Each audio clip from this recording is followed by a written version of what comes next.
नमस्कार, मैं बीएल मान आप सभी देशवासियों को आजादी के 75वीं वर्षगांठ पर हार्दिक शुभकामनाएं देता हूं। हम आजादी की 75वीं वर्षगांठ मना रहे हैं।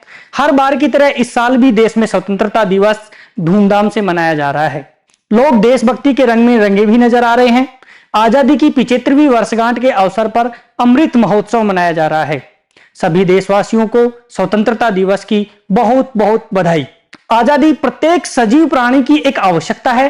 प्रत्येक प्राणी मात्र को स्वतंत्रता पूर्वक जीवन निर्वहन करने का जन्मसिद्ध अधिकार होता है। इसी अधिकार को प्राप्त करने के लिए हमारे पूर्वजों ने अंग्रेजों से आज से 75 वर्ष पूर्व कड़ा संघर्ष किया और अंततः हमें गोरे शासकों से आजाद कराया।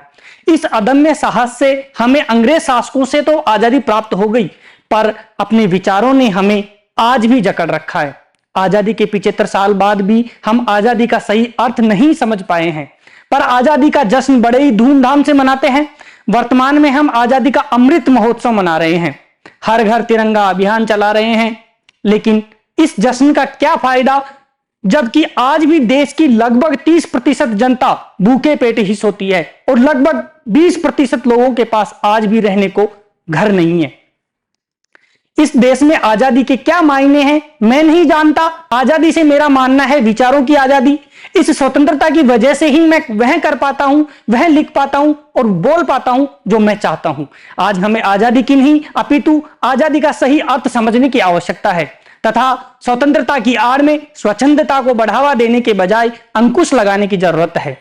आज देश में नेता, अधिकारी, बाबू, यहां तक कि सुरक्षा एजेंसियां एवं न्यायपालिका भी सभी जगह भ्रष्टाचार अपने जगह फैला चुका है। आज हम इतने आजाद हो गए हैं कि अपने नैतिक मूल्यों को ही खोते जा रहे हैं। हम सिर्फ वही अपनाते हैं जो हमारे हित में है। समाज और देश के हित में क्या है यह हम जानना ही नहीं चाहते हैं। सही मायने में देखा जाए तो हम आजाद कहां हैं, हम तो गुलाम हैं अपनी कायर और पराजित मानसिकता की। हमारे भ्रष्ट राजनेताओं ने हमें शेर से गीदड़ बना दिया है।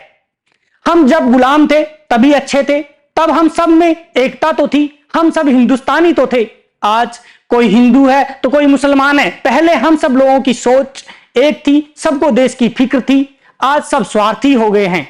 कौन है दोस्त और कौन है दुश्मन नहीं रही पहचान, बस याद रहा रहमान और नाश का खुद कर लिया इंतजाम। लेकिन अब हमें इन सब से अलग होकर आगे बढ़ने का संकल्प लेना है, क्योंकि जब संकल्प के साथ साधना जुड़ती है, जब मानव मात्र के साथ हमारा मम भाव जुड़ जाता है, अपनी व्यक्तिगत उपलब्धियों के लिए इदम न मम यह भाव जागने लगता है, तो समझिए हमारे संकल्पों के जरिए एक नए कालखंड का जन्म होने वाला है।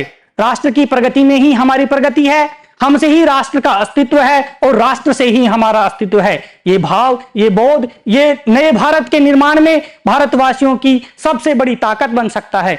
हम एक ऐसे भारत को उभरते देख सकते हैं जिसकी सोच और अप्रोच नई हो, जिसके निर्णय प्रगतिशील हो। सभी देशवासियों को उजला दर्पण एवं एमटीवी राजस्थान की ओर से स्वतंत्रता दिवस की पुनः हार्दिक बधाई।